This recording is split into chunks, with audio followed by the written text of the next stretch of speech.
Hello दोस्तों, नमस्कार। आज हम डीएलएड फोर्थ सेमेस्टर विज्ञान विषय के जितने भी मल्टीपल चॉइस क्वेश्चन आए हैं यानी बहुविकल्पीय प्रश्न आए हैं उन सभी को एक ही वीडियो में कंप्लीट करेंगे। ये 2025 से 2016 तक के सभी क्वेश्चन रहेंगे। अगर आप इन सभी को करके जाते हैं तो आपका विज्ञान का पेपर बहुत ही अच्छा होगा। तो राजन सीरीज से इसको कंप्लीट किया जाएगा। तो शुरू करते हैं दोस्तों। तो पहला क्वेश्चन रहेगा गैलेना। गैलेना किस धातु का अयस्क है? तो गैलेना लेड का अयस्क है। लेड को सीसा यानी पीबी से भी प्रदर्शित करते हैं। तो लेड का अयस्क क्या है? गैलेना। ऐसे ही लोहे का अयस्क भी पूछा हुआ है, ये भी पीवाईक्यू क्वेश्चन है। तो लोहे का अयस्क क्या है? तो हेमेटाइट और मैग्नेटाइट है। इसको भी यहीं पे याद कर लीजिए। देखिए कापर का अयस्क क्या है? तो कापर पायराइट है, कापर पायराइट। और जिंक का क्या है? केलेमाइन है, केलेमाइन है। देखिए जो क्वेश्चन आए हैं पीवाईक्यू में उन्हीं को हम लोग देखा जाएगा, क्योंकि वही हमारे लिए बहुत ही इम्पोर्टेंट है। और बीटीसी में ये आपको पता होगा बारंबारता रहती है, जो क्वेश्चन पूछते हैं उसी को ये लोग पूछते रहते हैं। ठीक है, तो देखिए वातावरण और जीवधारियों के पारस्परिक संबंधों से बनता है। तो वातावरण और जीवधारियों के पारस्परिक संबंध से क्या बनता है? तो पारिस्थितिक तंत्र बनता है। अगला क्वेश्चन रहेगा किस सेल को पुनः आवेशित किया जा सकता है? तो इसमें शुष्क सेल, डेनियल सेल या बोल्टियल सेल या सीसा संचालक सेल। तो पुनः आवेशित किया जा सकता है तो सीसा संचालक सेल को पुनः आवेशित किया जा सकता है। देखिए नोबल गैस का उदाहरण है हाइड्रोजन है, ऑक्सीजन है, कार्बन डाइऑक्साइड है।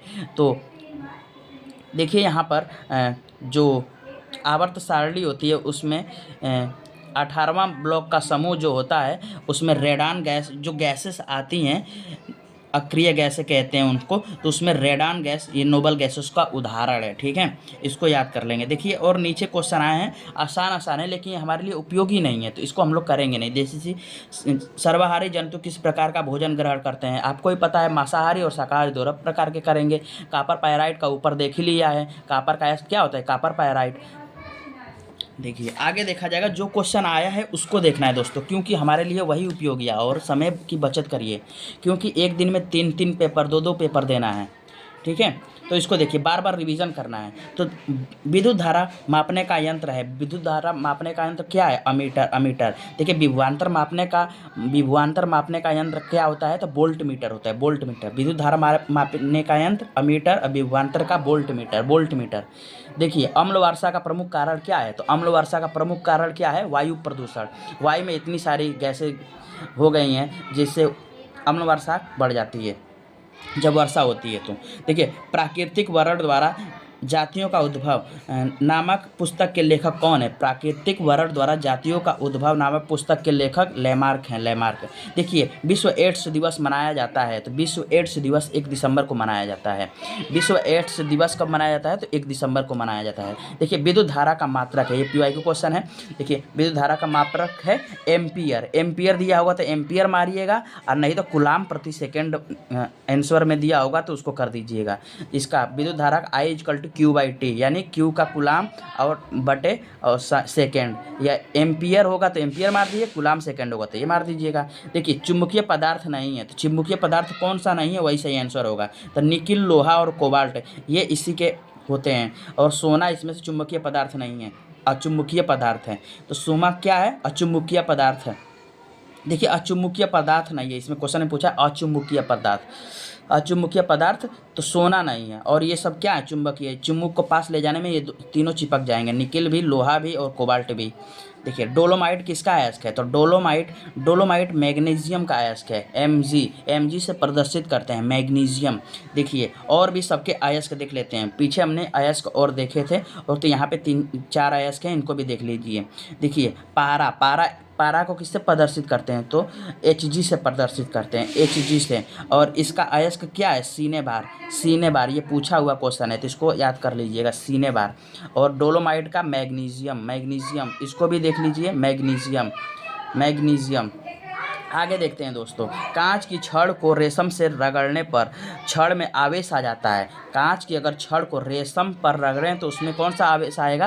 तो धन आवेश आ जाएगा, धन आवेश आ जाएगा। देखिए आवर्त सारणी में किसी समूह में ऊपर से नीचे जाने पर क्या होता है? तो देखिए आयनिक त्रिज्या घटती है, सुचालकता घटती है, यह घनत्व बढ़ता है, घटता है या धात्विकता बढ़ती जाती है? तो इनकी धात्विकता बढ़ती जाती है। आवर्त सारणी में ऊपर से अगर नीचे जाएँ तो इनकी धात्विकता बढ़ती जाती है। ठीक है, आगे देखते हैं जो PYQ में आए हुए हैं। देखिए ये क्वेश्चन आया था तो इसको लिख दिया हूँ, पीछे PYQ में मिल जाएगा। तो पौधे और जंतु के बीच में यूग्लिना जोड़ने की कड़ी है। पौधों और जंतुओं के जोड़ने के बीच की कड़ी क्या है? यूग्लिना है। देखिए रुधिर का थक्का बनने में वाली रुधिका कणिका का नाम बताइए। तो प्लेटलेट की मदद से रुधिर का थक्का जमता है, प्लेटलेट की मदद से। देखिए प्राकृतिक चयनवाद का प्रतिपादक किसने किया? प्राकृतिक चयनवाद का प्रतिपादन किसने किया? तो डार्विन ने कहा प्राकृतिक चयनवाद का, यानी कहा कि वातावरण के अनुसार जो लोग ढल जाएंगे वही इस पृथ्वी पर जीवित रहेंगे, और जो अपने आप को नहीं ढाल पाएंगे वे नहीं रह पाएंगे। प्राकृतिक चयनवाद। देखिए निम्नलिखित में से सांद्रण विधि नहीं है, सांद्रण विधि नहीं है यानी अलग करने की विधि नहीं है।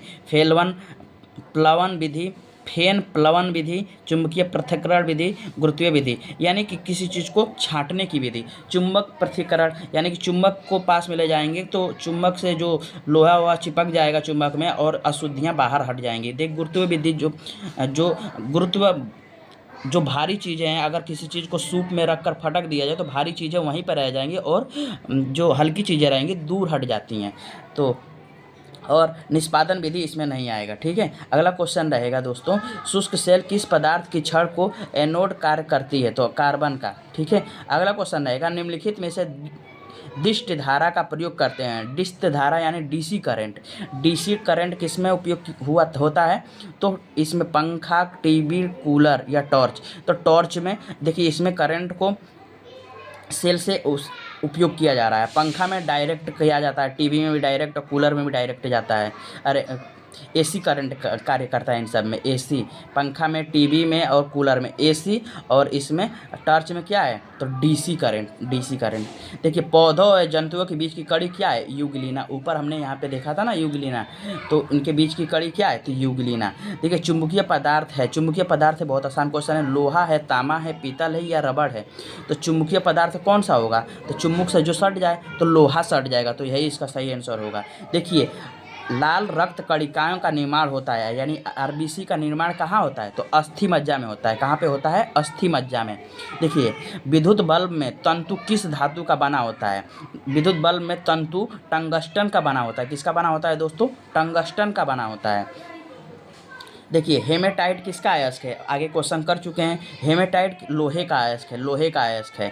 देखिए भारत में एनीमिया के कारण क्या है? यानी एनीमिया किस कारण होता है? तो इसमें खून की कमी हो जाती है। तो ये गरीबी के कारण है, अज्ञानता के कारण, गंदा रहन सहन के कारण भारत में एनीमिया हो जाती है। आगे देखते हैं दोस्तों, तो उत्परिवर्तन का कारण है। उत्परिवर्तन का क्या कारण है? तो जीन परिवर्तन। जीन में अगर परिवर्तन होगा तो वंशावली बदलती जाती है। ठीक है, तृतीय उपभोक्ता कौन से हैं? तृतीय उपभोक्ता। देखिए एक उत्पादक होता है, फिर प्राथमिक उपभोक्ता, फिर द्वितीयक, फिर तृतीयक। यानी उत्पादक में कौन हो जाएगा?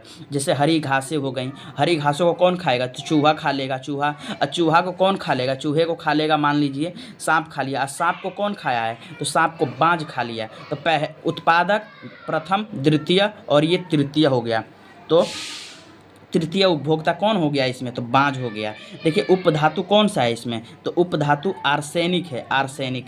ठीक है, देखिए उपार्जित लक्षणों के वंशानुगति का सिद्धांत संबंधित है। उपार्जित लक्षणों के वंशानुगति सिद्धांत संबंधित किससे? लैमार्क से। आप याद रखिएगा, लैमार्क। देखिए जनित द्वारा ऊर्जा का रूपांतरण होता है।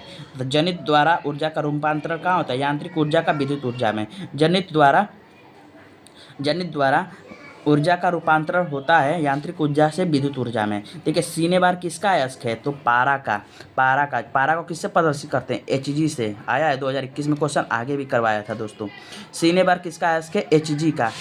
Hg किसको कहते हैं? पारा को। और वहीं पर लोहे का अयस्क कौन से हैं? तो हेमेटाइट और मैग्नेटाइट। देखिए विषाणु जनित रोग नहीं है। विषाणु जनित कौन सा रोग नहीं है? तो इसमें हैजा नहीं है, बैक्टीरिया से है, बैक्टीरिया से। ठीक है, और ये सब किससे हैं? वायरस जनित हैं। पोलियो, कोरोना, एड्स ये वायरस जनित हैं और ये हैजा कैसा है? बैक्टीरिया जनित है। ठीक है। अब देखिए प्राथमिक सेल नहीं है, तो प्राथमिक सेल कौन सा है? शीशा संचालक से, क्योंकि इसे द्वितीयक सेल की श्रेणी में आता है और इसको पुनः आवेशित करके उपयोग में लाया जा सकता है। और ये सब हैं प्राथमिक सेल के उदाहरण। देखिए रक्त को निम्नलिखित में से किस तापक्रम पर कांच की प्लास्टिक की वायुरुद्ध बोतल में सुरक्षित रख सकते हैं? यानी रक्त को किस में? कांच की बोतल में वायुरुद्ध करके उस सुरक्षित रखा जा सकता है। तो कितने डिग्री सेल्सियस पर? तो 4 डिग्री सेल्सियस या 4.5 डिग्री सेल्सियस के तापमान पर उसको रखा जा सकता है। ठीक है। आगे देखते हैं दोस्तों, जो क्वेश्चन आएगा उसी को देखना है। सही सूत्र है, कार्य का सही सूत्र क्या है? कार्य इक्वल टू बल इंटू विस्थापन, इसका सही होगा। किसी वस्तु के कार्य करने की क्षमता को क्या कहते हैं? किसी वस्तु के कार्य करने की क्षमता को ऊर्जा कहते हैं, ऊर्जा कहते हैं। ठीक है। एकांक आवेश या समय, एकांक आवेश बटे समय किसका सूत्र है? तो ये किसका सूत्र है? विद्युत धारा का, विद्युत धारा का सूत्र है, विद्युत धारा का। देखिए निम्नलिखित में से कौन सा विटामिन वसा में घुलनशील विटामिन है? कौन सा विटामिन वसा में घुलनशील है? तो वसा में कौन सा विटामिन घुलनशील होते हैं? तो ए डी ई के वसा में घुलते हैं। और जल में कौन से घुलते हैं? तो बी और सी जल में घुलनशील होते हैं। देखिए ऊर्जा का सबसे महत्वपूर्ण स्रोत कौन सा है? तो इसमें पेट्रोल है, डीजल है, केरोसिन है, या सूर्य है। तो सूर्य से ही सभी ऊर्जा मिलती है, आपको ही पता है। तो सबसे बड़ा ऊर्जा का कौन सा स्रोत हो गया? तो सूर्य। देखिए चुंबक द्वारा आकर्षित होता है, तो चुंबक द्वारा क्या आकर्षित होगा? तो लकड़ी का बुरादा तो नहीं होगा, कांच का बुरादा भी नहीं होगा, लोहे का बुरादा होगा। तो लोहे का बुरादा आकर्षित होगा, ये सही हो जाएगा। देखिए मिश्र धातु कौन सा होता है? तो यानी जो दो धातुओं को मिला के मिश्र धातु बनाई जाती है। तो पीतल किससे बनाया जाता है? तांबा और जस्ता से मिलकर पीतल बनता है। तांबा और जस्ता से मिलकर क्या बनता है? पीतल बनता है। तो यही मिश्र धातु होगी। देखिए अगला क्वेश्चन रहेगा, डार्विनवाद संबंधित है।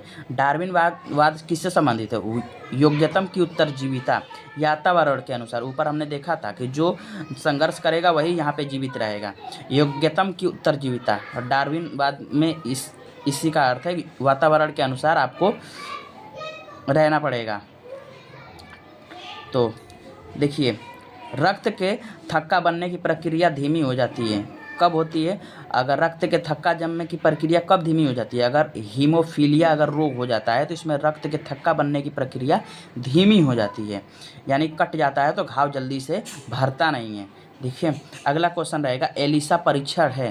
तो एलिसा परीक्षण किससे संबंधित है? एड्स से संबंधित है, एड्स से संबंधित है। और एड्स दिवस कब मनाया जाता है? तो 1 दिसंबर को मनाया जाता है। तो ये PYQ क्वेश्चन भी है। आगे देखते हैं दोस्तों, रुधिर का थक्का बनने में मदद करता है। तो रुधिर प्लेटलेट मदद करता है। रुधिर का थक्का बनने में क्या मदद करता है? रुधिर प्लेटलेट मदद करता है। देखिए एड्स का विषाणु है, तो एड्स का विषाणु कौन सा है? तो HIV है, HIV है। ठीक है। विषाणु जनित रोग कौन से हैं इसमें? तो विषाणु जनित रोग कौन सा है? तो इसमें कलरा है, पीलिया है, एड्स है, दंत रोग है। तो विषाणु से जो यानी वायरस से होगा तो एड्स होता है, एड्स होता है, कोरोना होता है।